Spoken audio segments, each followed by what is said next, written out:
आज के इस वीडियो में आप सभी का स्वागत है। आज की वीडियो में हम बताना चाह रहे हैं कि जो ग्रुप टीचिंग होती है, रिसोर्स टीचिंग होती है, उसमें क्या अंतर होते हैं और उसके जो पहलू होते हैं उसको हमें कैसे डेवलप करना होता है, वो सारी जानकारियाँ इस वीडियो में हम आप तक साझा करेंगे। क्योंकि यह वीडियो उन सभी विद्यार्थियों के लिए है जो डिप्लोमा आईडीडी से पाठ्यक्रम में प्रवेशरत हैं और प्रवेश करा हुआ है या पहले से चल रहा है।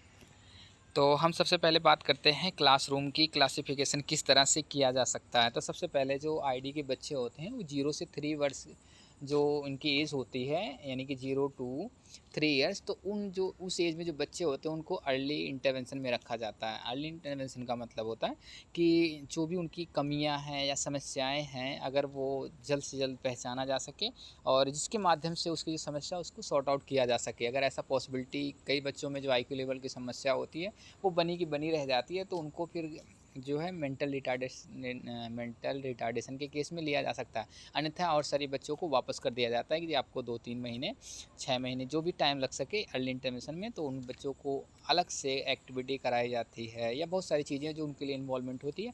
खैर, उस वीडियो के बारे में हम बाद में बता देंगे, लेकिन फ़िलहाल हम बात करते हैं ग्रुप टीचिंग, रिसोर्स टीचिंग क्या होती है। उनके लिए हम क्लासरूम क्लासिफिकेशन किस तरह से किया जाता है। इन केस कई बार होता है कि वाइवा में बच्चों से पूछा जाता है कि आपने क्लासरूम की क्लास टीचिंग बनाई है, प्रेजेंट कर रहे हो आप, तो इनकी एज रेंज क्या होती है। और दूसरा ध्यान रखा जाता है कि आपने इस बच्चों के लिए आपने ऐसा टीचिंग बनाया तो कितने परसेंट पास, कितने नंबर हो पाएगा या कितने परसेंटेज उसकी जो एकेडमिक क्वालिफाई करेगा, तब वो किस क्लास में प्रमोट हो सकता है। उस तरह से ये वीडियो सारी हम डेवलप कर रहे हैं।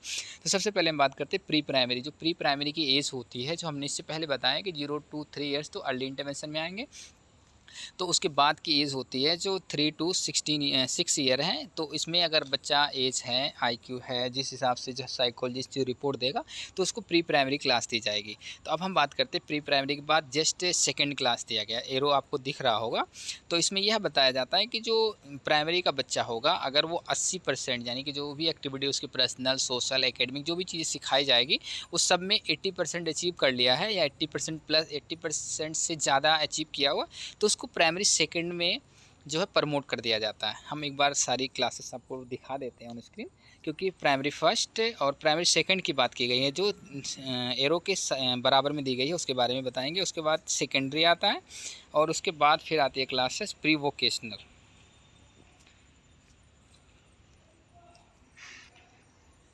प्री वोकेशनल उसके बाद जो है फिर क्लासेस शुरू हो गई आपकी। चलिए ठीक है, मैं वीडियो को थोड़ा सा उसको पॉज कर दिया क्योंकि बार बार कट रहा था। तो सबसे पहले प्री प्राइमरी, उसके जस्ट प्री प्राइमरी क्रॉस किया तो प्राइमरी फर्स्ट में आएगा। उसके बाद तुरंत सेकंड में आ सकता है, मतलब तुरंत का मतलब पास होने के बाद। फिर नेक्स्ट है प्री वोकेशनल फर्स्ट और लास्ट में उसको वोकेशनल ट्रेनिंग प्रोवाइड की जाती है। लेकिन इन केस बच्चा अगर 80% अचीव नहीं करता है, और फिर जो है हम इसी के संदर्भ में आगे बात करते हैं। जो 18 ईयर्स के बच्चे हो जाते हैं तो उनके लिए जो है सभी को ये टेंशन होती है कि इनको हम करेंगे क्या, इसके बाद ये क्या करेंगे। तो उनके लिए जो है स्वरोजगार का जो प्रोत्साहन हेतु या इस तरह से कराया जाता है कि जिसमें उनको किसी के साथ रोज़गार से जैसे संबंधित सिखाई जा सकती है, जिसको वोकेशनल ट्रेनिंग बोला जाता है। वेब्स, उस पर हमें प्रोजेक्ट के हिसाब से काम करना होता है। उसकी वीडियो हम बाद में बना देंगे, क्योंकि अभी सेकेंड ईयर में प्रोजेक्ट की एक फ़ाइल बनेगी, तो उसमें हम सारी चीज़ें हम आपको अपडेट कर देंगे। उसके बाद अब हम बात करते हैं क्लासरूम की। जो आपको पता लग गया किस क्लास में फर्स्ट, सेकंड, थर्ड, फोर्थ जैसे भी है, आपने इस क्लास में आ गया। फिर होता क्या है कि जो प्री प्राइमरी अगर अच्छे से पास किया तो प्राइमरी में आ गया। अगर प्राइमरी में इन केस बच्चा नहीं पास हो पाता, 80% से कम आता, तो उसको प्री प्राइमरी सेकंड में डाल दिया जाता है। उसका मतलब ये हुआ कि जो उसकी लेवल है वो थोड़ा सा भी और हमें पढ़ाने की आवश्यकता होगी, जिसकी एज रेंज 9 ईयर से लेकर के 14 ईयर्स तक होती है। और जो प्री प्राइमरी की एज है 3 टू 10 ईयर्स होती है। इसके बाद हम फिर सेकेंड ईयर की बात करते हैं कि जब ये प्री प्राइमरी पास कर लिया इन केस, तो फिर सेकेंडरी क्लास में वो प्रमोट कर दिया जाता है, जिसकी एज रेंज होती है 11 से लेकर के 14 ईयर्स का। उसके बाद फिर बात आती है कि जैसे हमने प्राइमरी सेकंड की बात की और फिर सेकेंडरी की बात करी। अगर कोई बच्चा सेकेंडरी में प्रवेश ले लिया है, लेकिन उसको किसी कारणवश से जो उसकी एकेडमिक है या कहीं ना कहीं उसको वीक पॉइंट हो रही, तो उसको प्री वोकेशनल फर्स्ट में भेज दिया जाता है, सेकंड में सॉरी, क्योंकि प्री वोकेशनल फर्स्ट में उन बच्चों को भेजा जाता है जो लेवल से पास आउट हो रहे हैं, जैसे pre primary, primary first, secondary और प्री वोकेशनल में। तो और फिर इसी तरह से अगर उसको प्रमोशन नहीं हो पाती या जो हम चीज़ सिखाना चाह रहे हैं तो उसको थोड़ा और एक मौका मिल जाता है, 1 साल का और गैप मिल जाती है, तो उसको सिखाया जाता है प्री वोकेशनल सेकंड में। क्योंकि लास्ट में हमें जो है सभी को जो है वोकेशनल ट्रेनिंग तक लाना होता है। तो जो pre vocational first pass out किया तो उसको हम डायरेक्ट वोकेशनल में डाल देते हैं, और अगर ऐसा नहीं हो पाता तो जो हम 1 साल उसके पास और टाइम मिल जाता है तो प्री वोकेशनल सेकंड में डाल देते हैं, जिससे उसको और थोड़ी सी सीखने में अवसर प्राप्त हो सके।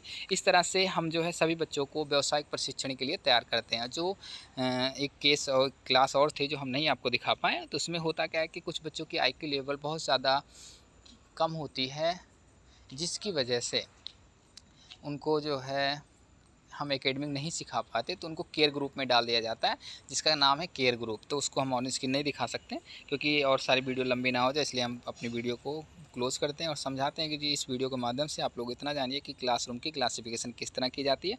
और आप लोग को इंटरव्यू या वाइवा में जो पूछा जाता है, कई बार इंटरव्यू में भी क्वेश्चन कर लेते हैं जी आपने एमआरसी कोर्स किया है, इसके बारे में बताइए, उसके बारे में ना, तो आप लोग को थोड़ा बहुत ही सपोर्ट मिलेगा।